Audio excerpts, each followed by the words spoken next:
వందనాలండి. ఈరోజు ఫిబ్రవరి 23 గిద్యోను అని ఇంకొక జడ్జి గురించి, న్యాయాధిపతి గురించి మాట్లాడుకుందాం. న్యాయాధిపతులు 6, 15, 16. అతడు ఇది దేవుడికి గిద్యోనికి మధ్య జరిగిన సంభాషణ. గిద్యోను అంటున్నాడు, చిత్తం నా ఏలిన వాడ, దేని సహాయం చేత నేను ఇజ్రాయేలును రక్షింపగలను? నా కుటుంబము మనష్షే గోత్రంలో ఎన్నిక లేనిదే. నా పితరుల కుటుంబంలో నేను కనిష్ఠుడినై ఉన్నానని ఆయనతో చెప్పాను.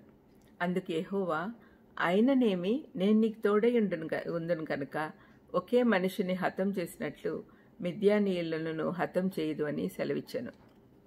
ఇతడు 5వ న్యాయాధిపతి. ఇతను మంచి సైన్య వ్యూహకర్త. బారాకు మరణం తర్వాత ఇజ్రాయేలీలు తిరిగి తమ విగ్రహారాధనకు వెళ్లారు కాబట్టి దేవుడు వారిని క్రూరమైన మిద్యానీయులకు అప్పగించాడు. 7 ఏళ్ల పాటు వాళ్ళు చాలా శ్రమలు అనుభవించారు. వారు చేసిన పాపం వల్లనే ఇటువంటి దారుణ పరిస్థితి వచ్చిందని దేవుడు ప్రవక్త ద్వారా వాళ్ళకి చెప్పి పంపించాడు. ఇటువంటి సమయంలో యెహోవా దూత గిద్యోనికి ప్రత్యక్షమై మిద్యానీయులకు మరుగై ఉంటున్నట్లు గానుగ చాటున గోధుమలను దుల్లగొట్టుచున్న అతనితో మాట్లాడి చేయాల్సిన పని చెప్పాడు. ఇదంతా కూడా 6-7 అధ్యాయాల్లో గిద్యోను గురించి చూడొచ్చండి, న్యాయాధిపతుల గ్రంథం.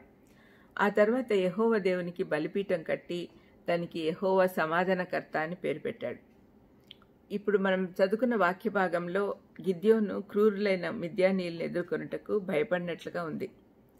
దేవుడు అతన్ని ధైర్యపరిచి తానే అతనికి శత్రువులను ఎదుర్కొనే శక్తిని ఇస్తానని వాగ్దానం చేశాడు. అయినా గిద్యోను సాకులు చెప్తున్నాడు. తన పరిమిత శక్తి బలహీనతల వల్ల తన ద్వారా దేవుడు కార్యం చేస్తాడంటే నమ్మలేకపోయాడు. గిద్యోన్లాగా ప్రత్యేకమైన విధంగా దేవుడు మనల్ని వాడుకోవాలనుకుంటూ ఉన్నాడు. సాకులు వెతుక్కోవడానికి సమయం వ్యర్థం చేయకుండా ఆ సమయాన్ని దేవుని చిత్తానుసారంగా నడిచేదానికి వాడుకుందాం. ఆ రాత్రి దేవుడు చెప్పిన ప్రకారము తన తండ్రి కట్టిన బయలి యొక్క బలిపీఠం విరగ్గొట్టి అక్కడ యెహోవా దేవునికి బలిపీఠం కట్టాడు. 25 నుంచి 27 వరకు మనం చూడగలం. మరుసటి రోజు ఈ కార్యం నిమిత్తం అతన్ని చంపదలిచిన ఊరు వారిని తండ్రి యోవాషు నిమ్మలపరిచాడు. యెహోవా ఆత్మ గిద్యోను పైకి వచ్చినప్పుడు బూర ఊది ప్రజలను సేకరించాడు.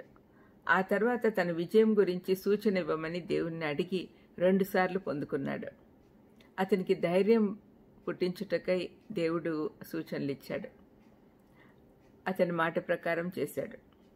ఆ పైన దేవుడు గిద్యోను సైన్యంలోని 32,000 మంది అప్పటికే సమకూరారు. కానీ వాళ్ళల్లో 10,000 మందిని మాత్రం సెలెక్ట్ చేసుకోమన్నాడు. ఆ 10,000 మందిలో ఇంకా కుదించి 300 మందిని మాత్రమే సెలెక్ట్ చేశాడు. ఈ 300 మంది 1,35,000 మంది శత్రువులను ఎదుర్కోవాలి. గిద్యోను